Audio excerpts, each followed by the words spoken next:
Hello friends, welcome back to my channel. எல்லோரும் எப்படி இருக்கீங்க? இன்றைக்கி நம்ம வீடியோவில் பயோ ஹேர் கலர் பற்றி தான் பார்க்க போகிறோம். நான் லாஸ்ட் அப்லோட் பண்ணியிருந்த ஹேர் கலர் வீடியோவில் கமெண்ட்டில் கேட்டிருந்தீங்க நேச்சுரலான ஹேர் கலர் பற்றி போட சொல்லி. இன்றைக்கி நம்ம இண்டஸ் வேலி நேச்சுரல் பயோ ஹேர் கலர் பற்றி தான் பார்க்க போகிறோம். இப்போது நம்ம இந்த பாக்ஸ் ஓப்பன் பண்ணி என்ன இருக்குதுன்னு பார்த்துடலாம். ஃபஸ்ட்டு இதில் ஆலோ ஆரஞ்ச் ஜெல் இருக்கும். இந்த ஜெல்லை ஒரு பவுடர் கொடுத்துருப்பாங்க. அந்த பவுடர் கூட நல்லா மிக்ஸ் பண்ணி யூஸ் பண்ணிக்கணும். அண்ட் ஒரு கலர் ப்ரொடெக்டிவ் ஷாம்புவும் ஒரு ஸ்பாவும் கூடவே கொடுத்துருப்பாங்க.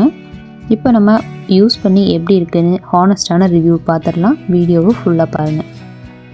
நீங்களும் என்ன மாதிரி ஹேர் கலர் மாற்றி மாற்றி யூஸ் பண்ணி டயர்டாக இருந்தீங்கனாலோ இல்லை ஏதாவது பெஸ்ட்டான ஹேர் கலர் நீங்கள் யூஸ் பண்ணியிருக்கிறீங்கன்னா அதை கண்டிப்பாக கமெண்ட் செக்ஷனில் சொல்லுங்கள்.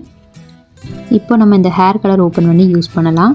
இந்த பேக்கெட் ஓப்பன் பண்ணி பவுடரை வெளியே எடுக்கலான்னு பார்த்தா அது அவ்வளோ ஈஸியான வேலை ஒன்றும் இல்லை. ஓப்பன் பண்ணி பார்த்தோம்னா 3 பேக்கெட் இருக்கும். உள்ள ஒவ்வொன்றா ஓப்பன் பண்ணணும். இதுக்குள்ளே பவுடர் வெறும் 5 கிராம்ஸ் தான் இருக்கும். மேல்ஸுக்கு கூட ஃபுல் கவரேஜ் பண்ண முடியாது. நான் பார்த்திங்கன்னா முன்னாடி தெரிகிற ஒயிட் ஹேர் மட்டும்தான் கவர் பண்ண முடிஞ்சுது. நீங்கள் ஃபுல் ஹேர் கவரேஜ் பண்ணணும்னு நினைக்கிறீங்கன்னா நீங்கள் குவான்டிட்டி அதிகமாக வாங்கணும். இதுக்கே 230 ருபீஸ் சம்திங் சார்ஜ் பண்ணுறாங்க. நீங்கள் அதிகமாக வாங்கும்போது ப்ரைஸ் இன்னும் ஜாஸ்தியாக இருக்கும். இப்போது இந்த பவுடர் ஓப்பன் பண்ணி நம்ம இந்த பவுலில் கொட்டிக்கலாம்.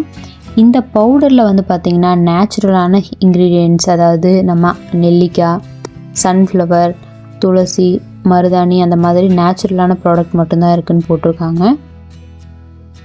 இப்போ நம்ம இந்த பவுடர் கூட ஆலோ ஆரஞ்ச் ஜெல்லை ஊற்றி மிக்ஸ் பண்ணிக்கலாம். இந்த 5 கிராம் பவுடருக்கு 30 ml ஜெல் கொடுத்துருப்பாங்க. இதை ஃபுல்லாகவே நீங்கள் ஊற்றி மிக்ஸ் பண்ணுற மாதிரி இருக்கும். அப்போ தான் நம்ம அப்ளை பண்ணுற கரெக்டான கன்சிஸ்டன்சிக்கு வரும். இந்த ஜெல் பார்க்குறதுக்கு ரொம்ப அட்ராக்டிவாக இருக்குது. அவ்வளோ கலர் அண்ட் அதோட கன்சிஸ்டன்சி ஸ்மூத்னஸ் பார்க்கும்போது ரொம்பவே நல்லாயிருக்கு. இப்போ இதை நல்லா மிக்ஸ் பண்ணி ஹேரில் அப்ளை பண்ணிக்கலாம். இப்போ நம்ம ஒவ்வொரு பார்ட்டிஷனாக எடுத்து எங்கெங்கெல்லாம் ஒயிட் ஹேர் ஜாஸ்தியாக இருக்கோ அங்கே இந்த மாதிரி நல்லா அப்ளை பண்ணிக்கலாம். இதில் பார்த்திங்கன்னா எந்த வித கெமிக்கலும் இல்லைன்னு சொல்கிறாங்க. பட் இதிலேருந்து வர ஸ்மெல்லே பார்த்திங்கன்னா ஸ்லைட்லி கெமிக்கலோட ஃபீல் கொடுக்கும். அண்ட் இதில் பெட்டர் ரிசல்ட் கிடைக்கிறதுக்காக நம்ம ப்ளூ ட்ரையர் இருக்குல்ல, அதை வச்சு நல்லா ட்ரை பண்ணிக்கலாம்னு சொல்கிறாங்க. அண்ட் அதெல்லாம் பார்த்திங்கன்னா நேச்சுரலான ஹேர் கலருக்கு தேவையே கிடையாது. இதை அப்ளை பண்ணதுக்கப்புறமா அந்த கெமிக்கலோட ஸ்மெல் ஸ்லைட்லி தலைவலி வர மாதிரியே இருந்தது எனக்கு. உங்களுக்கு சென்சிட்டிவ் ஸ்கின் இருக்குது, இல்லைனா இந்த மாதிரி ஸ்மெல்னால் ப்ராப்ளம் இருக்குதுன்னா நீங்கள் முதல்ல ஸ்ட்ராண்ட் டெஸ்ட் பண்ணிவிட்டு அதுக்கப்புறமா யூஸ் பண்ணுங்கள். இப்போது இந்த மாதிரி நான் ஒவ்வொரு பார்ட்டிஷனும் எடுத்து அப்ளை பண்ணிக்கிறேன். உங்களுக்கு பார்த்தீங்கனாலே தெரியும் நிறைய வெள்ளை முடி வந்திருக்கு எனக்கு. முன்னாடி இந்த அளவுக்கு இல்லை. ஸ்கூல் படிக்கும்போது இருந்தே எனக்கு இளநர பிரச்சனை இருந்தாலும் இவ்வளோ ஒயிட் ஹேர் வந்ததில்லை. நான் கெரட்டின் அண்ட் பூட்டாக்ஸ் பண்ணதுக்கப்புறமா இவ்வளோ வந்துருச்சுன்னு எனக்கே நல்லா தெரிஞ்சிருச்சு.